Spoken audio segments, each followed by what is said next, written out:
So while we were at the Gambler, the Jeep stripped its timing gears. So we were driving down the road, heard a funky noise, and the engine just instantly died. And so figured not that many things that could go wrong. So in the parking lot, down in Bend, pulled the timing cover off, and sure enough, the gears were stripped. So now we are replacing them, and the first step of that replacement is pulling the radiator. Now, unlike a nice, or I guess nice is not the word I meant to say, unlike a modern car, pulling the radiator on the Jeep is pretty easy. You've just got two bolts on the bottom, look like this, held in with like a spring. Then you have one nut on the top, which is on this little bar here. You take off the hoses and let all the coolant go on the ground because it's just water. And it should just come out once it gets unstuck.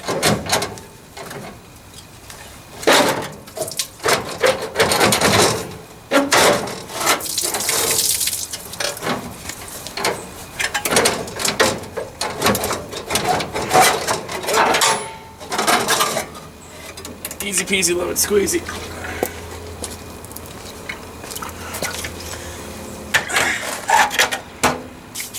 Of course, the reason you need to take the radiator out is so that you can get a puller on to pull the timing gear, which is the right side there.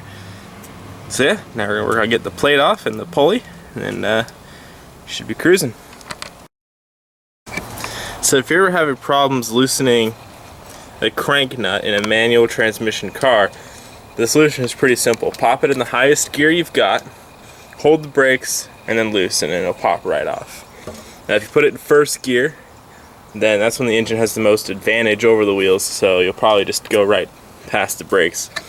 But yeah, third gear for this one is the trick, and it just pops right off. Plus it helps that I've already loosened it when I checked this in the parking lot. So, got all the bolts off of there, pulled the pulley off, and now we're ready to take off the cover. Now I already know what the results of this are because I took it off in the field. And then also loosened this oil hose up here. And yeah, it's crunchy. Bottom one looks good though. The crank. I mean, yeah, you can even just see the chunks in there. Alright, so I'll put this cover over here.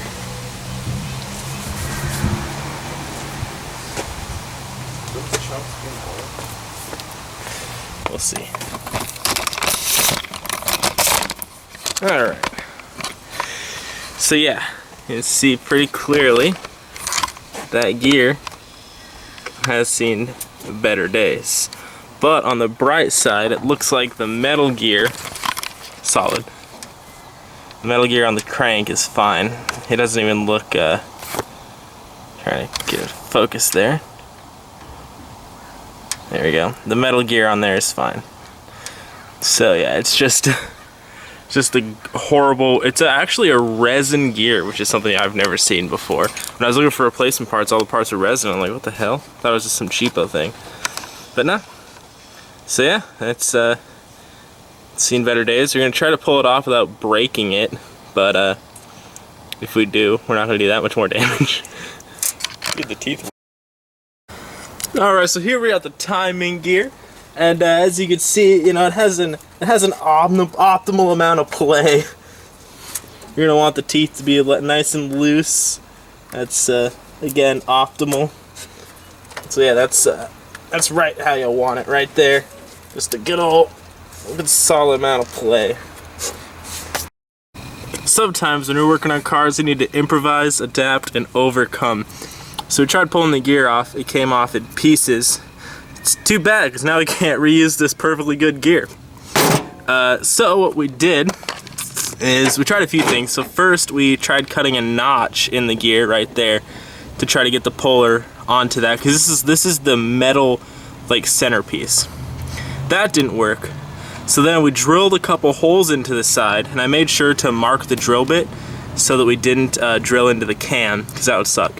And so I put screws in there, and these are just like normal hardware screws. So they started bending, but because they're tapered, they eventually got to the limit of their bending, and oh, that was a little too much there. And now it is pulling out. So I'm gonna go ahead and record this little moment of triumph here. A little shaky camera. Hopefully it doesn't like just slip off. But yeah. And then and that should be it. It already started slipping, so yeah, look at that.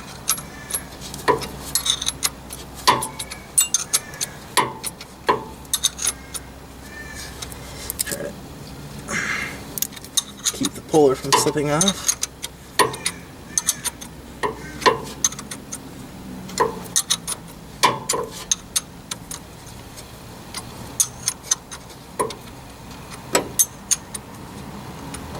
And we'll also be able to see if we damaged the cam. Hopefully we did not.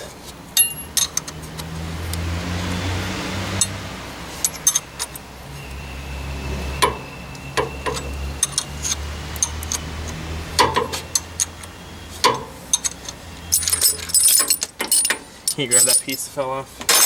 Yeah. So yeah, these bent a bit, but it's all good. Good catch. Thank you. Alright, and then we can actually just get behind the entire gear. It's out enough.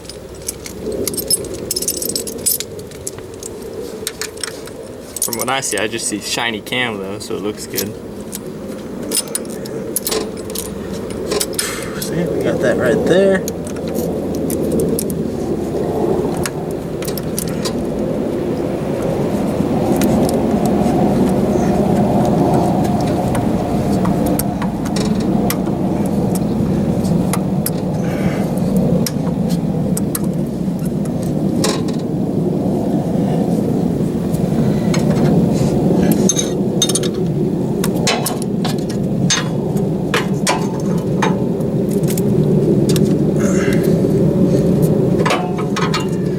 Almost there. Literally just the last little bit.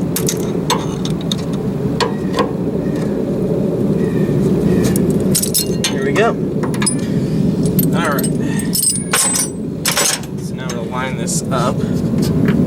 See, I nicked the cam a little bit on that right here. There's just that slight little divot because the drill went all the way through. You can see on here, you can see the light through there,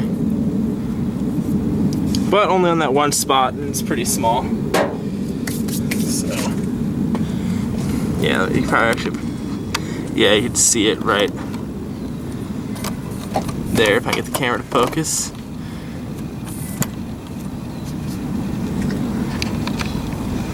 Yeah, you see that little hole right there is where he nicked it with the drill bit, but that's not really too much of an issue. This engine's probably gonna need a rebuild down the line anyway, in which we will replace the cam. But yeah, we did it. We got the cam gear off. Jesus Christ! It only came off. It came off in 3 pieces, but that's fine because it was all stripped out anyway. 4 pieces count the metal ring. True, and all the shards. Oh well. And yeah, so we're gonna go and try to find another cam gear and get this Jeep back on the road.